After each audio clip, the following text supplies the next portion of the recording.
नमस्कार दोस्तों, मेरा नाम है विमल सिंह। बालाजी स्टडी अड्डा में आप सभी का स्वागत। तारीख आपकी 9 सितंबर 2024 की आज और सभी अपडेट की बात करते हैं। सबसे पहली अपडेट की एक क्लिप आप देख लीजिए पहले। नहीं निकाली है जिसकी वजह से हम सब मुर्गा अभियान या सांकेतिक विरोध प्रदर्शन कर रहे हैं और ये बताना चाहते हैं कि लग रहा है कि डीएलएड पीटीसी करके हमसे बहुत बड़ी गलती हो गई है। इसलिए योगी सरकार से मैं कहना चाहता हूँ कि नई प्राथमिक शिक्षक भर्ती का विज्ञापन निकाल करके हम सबको बेरोजगारी से मुक्ति दिलाए और हम सबको जीवन उद्धार करें।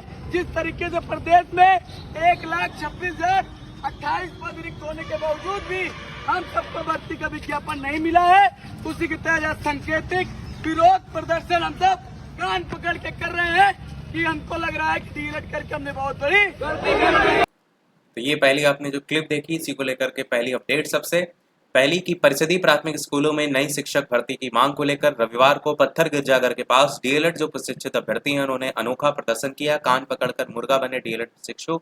प्रयागराज से न्यूज है जिसमें बताया गया कि परिषदीय प्राथमिक स्कूलों में नई शिक्षक भर्ती की मांग को लेकर डीएलएड प्रशिक्षित अभ्यर्थी जो है उन्होंने रविवार को चौथे दिन पत्थर गिरजाघर पर प्रदर्शन जो है वो किया और 5.5 साल से भर्ती का इंतजार कर रहे जो अभ्यर्थी हैं उन्होंने कान पकड़ करके और मुर्गा बन करके डीएलएड करने की गलती जो है वो मानी। मेन जो यहाँ पर प्रदर्शन है वो इस चीज को लेकर के है।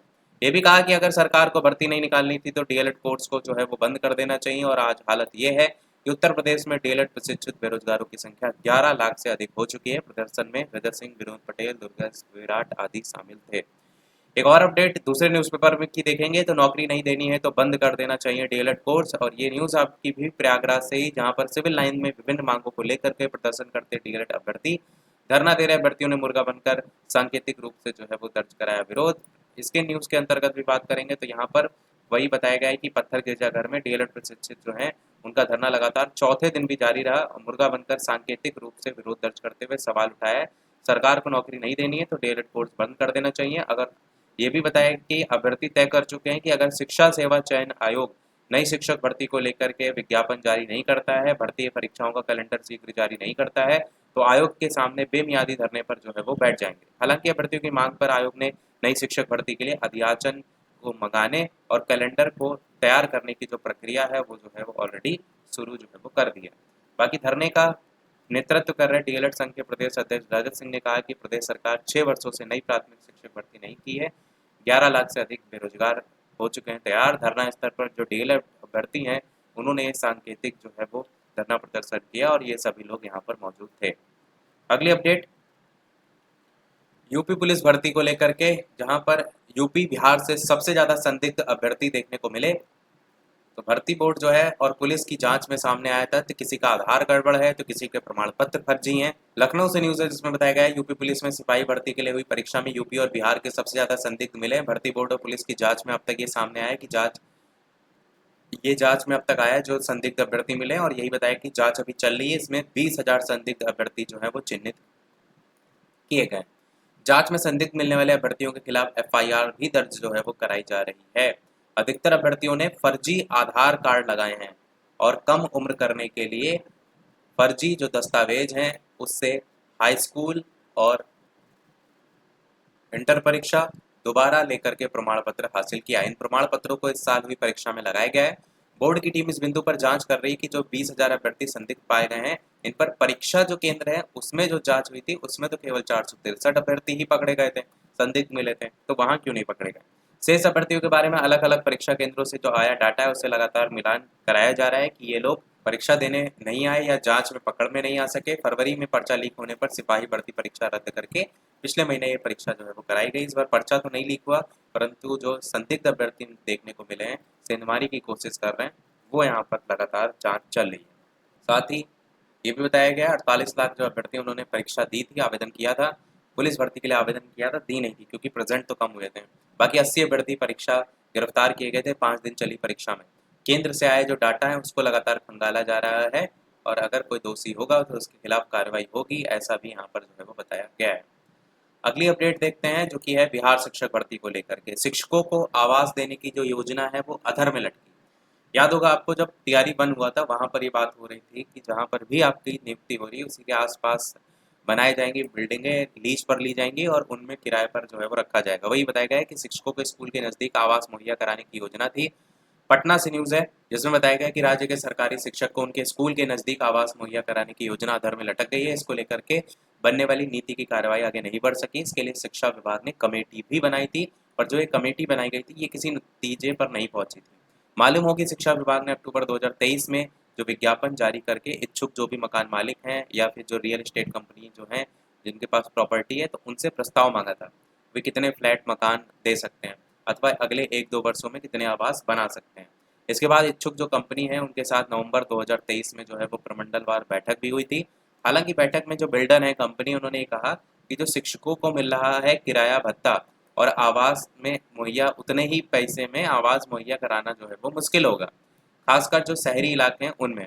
तो विभाग की तैयारी थी कि शिक्षक जो है उनको दूरस्थ क्षेत्रों में आवास की सुविधा उपलब्ध कराने के लिए तो 2 मॉडल होंगे। पहला मॉडल होगा जिसमें जिले, प्रखंड और ग्राम पंचायत में जो बने हुए मकान किराए पर तत्काल लिए जाएंगे, और दूसरे मॉडल के तहत जो रियल एस्टेट कंपनियां हैं और जो अन्य फर्म व्यक्ति हैं उनसे भी इसको लेकर के प्रस्ताव आमंत्रित किए गए थे। वो जिला, अनुमंडल और प्रखंड मुख्यालय में ऐसी बहुमंजिला इमारतें बनाएं जहां केवल विभाग के ही शिक्षक जो है वो रहेंगे। ये इमारतें निजी कंपनियां अपने खर्च पर बनाएगी और शिक्षा विभाग उन्हें दीर्घकालिक लीज पर जो है वो लेगा और हर माह किराए का भुगतान भी करेगा। बाकी ये भी बताया गया है कि आवास नीति क्यों बन रही थी, तो मेन वही कारण था कि जहाँ से भी शिक्षक आ रहे थे वो काफ़ी दूर पड़ रहा था जगह, उन्हें आने जाने में दिक्कत हो रही थी, स्कूल पहुँचने में देर होने की आशंका बनी रहती है। इसी को देखते हुए ये आवास नीति पर काम करने को लेकर के बात हुई थी। हर साल जो शिक्षकों के वेतन पर खर्च होता है वो 33,000 करोड़ रुपया खर्च होता है, और औसतन 8% मकान किराया भत्ता हर शिक्षक को अलग से मिलता है। तो 8% की राशि लगभग 6,000 करोड़ होती है, और इस राशि से मकान, भवन लीज और किराए पर लिए जा सकेंगे। अगली अपडेट आपकी है 2 लाख युवाओं को जल्द मिलेगी सरकारी नौकरी, जहां पर बताया गया है कि ब्याज मुक्त ऋण और नई भर्ती के जो सीएम की घोषणा हुई है उसको देखकर गदगद हुए युवा। आपको याद होगा कल ही मैंने आपको एक वीडियो दिखाया था जहां पर उत्तर प्रदेश के अंतर्गत अंबेडकर नगर के अंतर्गत कटहरी जगह है जहां पर उत्तर प्रदेश के मुख्यमंत्री ने बयान दिया। यहाँ पर जो उन्होंने बयान दिया, सबसे पहले तो रोजगार के लिए 10 लाख रुपए तक का ब्याज मुक्त ऋण देने की घोषणा की थी, वो आप यहाँ पर देख पाएंगे। साथ ही साथ 40,000 जो पुलिस भर्ती है उसको लेकर के भी बात की थी कि नई भर्ती और आपको जल्द ही देखने को मिलेगी। साथ ही अगले कुछ दिनों में नौकरी देने जा रही है। ये भी कहा था कि सरकारी नौकरी की तैयारियां जो है आप सभी लोग शुरू कर दीजिए। उन्होंने ये भी कहा था कि जो अधीनस्थ सेवा चयन आयोग है यानी UPSSC, उससे भी हम 40,000 युवा जो हैं उनको जल्द नियुक्ति पत्र देने जा रहे हैं। बाकी यहाँ पर टैबलेट वितरण वगैरह की बात की गई है, और उद्यम लगाएंगे तो 5 लाख रुपए तक का ऋण पर कोई ब्याज नहीं लगेगा। दूसरे चरण में सुविधा 10 लाख रुपए तक के भी यहाँ पर दी जा रही है।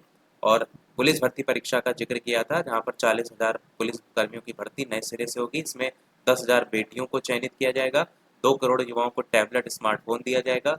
और यहाँ पर बेसिक शिक्षा की भी बात की गई कि माध्यमिक शिक्षा और बेसिक शिक्षा में भी नई नौकरियों का जो है वो जिक्र करते हुए कहा कि युवाओं को ज़्यादा से ज़्यादा रोजगार और नौकरियां जो है वो दी जाएंगी। शिक्षा आयोग जो है वो गठित कर दिया गया है। अगली और इस वीडियो की लास्ट अपडेट, उच्च शिक्षा जो परिषद है उसमें अध्यक्ष, उपाध्यक्ष समेत कई पद रिक्त हो गए हैं। तो नए प्रयोगों को बढ़ावा दिया जाएगा और इस प्रकार से इन रिक्त पदों को भरा जाएगा। यही था हमारे इस ओवरऑल अपडेट में। वीडियो लाइक, शेयर, सब्सक्राइब कीजिएगा। मिलते हैं अगले अपडेट में, तब तक के लिए सभी को नमस्कार, जय हिंद।